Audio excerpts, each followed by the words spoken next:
Сәлеметсіздер ме, құрметті оқушылар? Бүгін біздің өтетін тақырыбымыз үндестік заңы.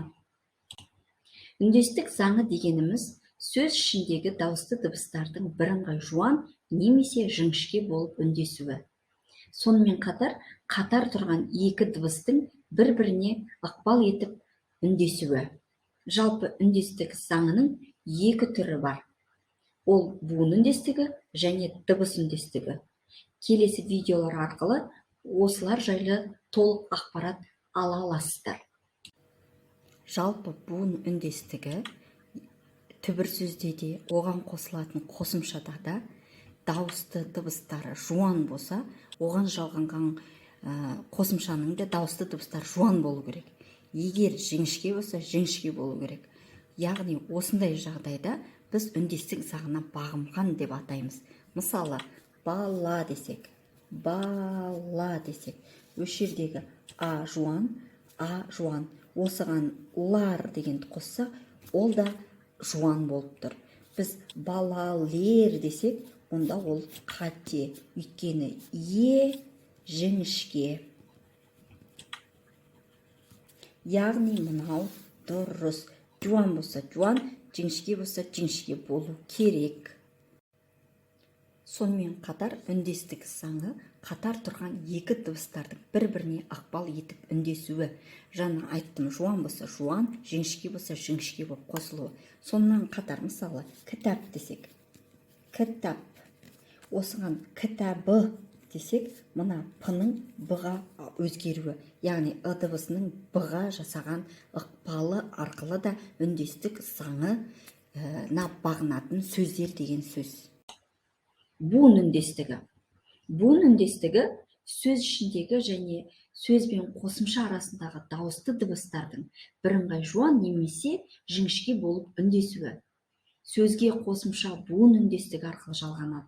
Егер сөздің соңғы буынында жуан дауысты дыбыс болса, қосымшадағы дауысты да жуан болады. Кейбір қосымшалар сөзге буын үндестігіне бағынбай жалғанады. Буын үндестігіне бағынбайтын қосымшалар. Осыған тоқталып өтейік. Көмектес септік жалғауы. Мен, бен, пен.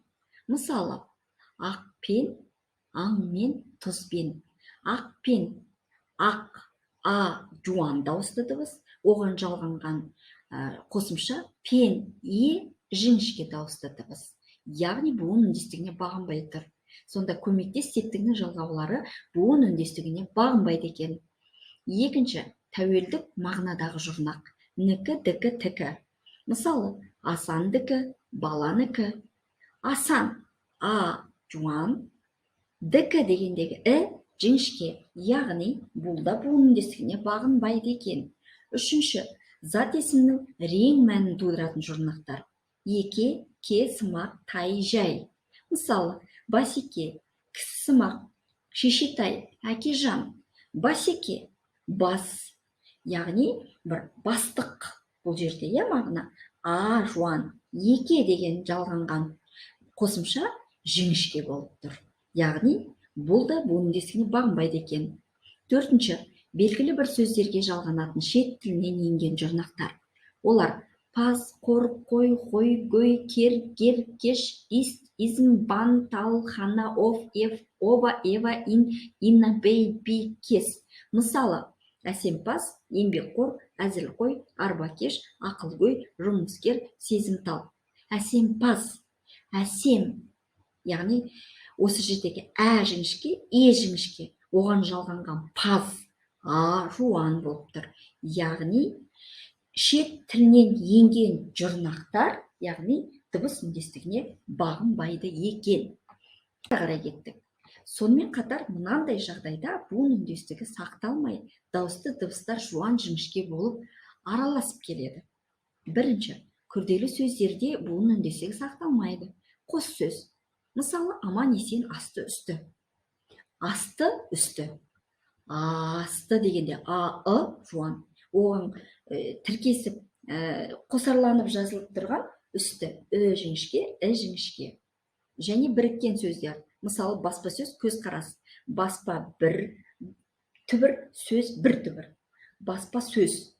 көз бір түбір, қарас бір түбір. Яғни а жуан, ö жіңішке айтылып тұр. Сонымен қатар тіркесті сөз, яғни бөлек жазылатындар. Мысалы, ала бер 11.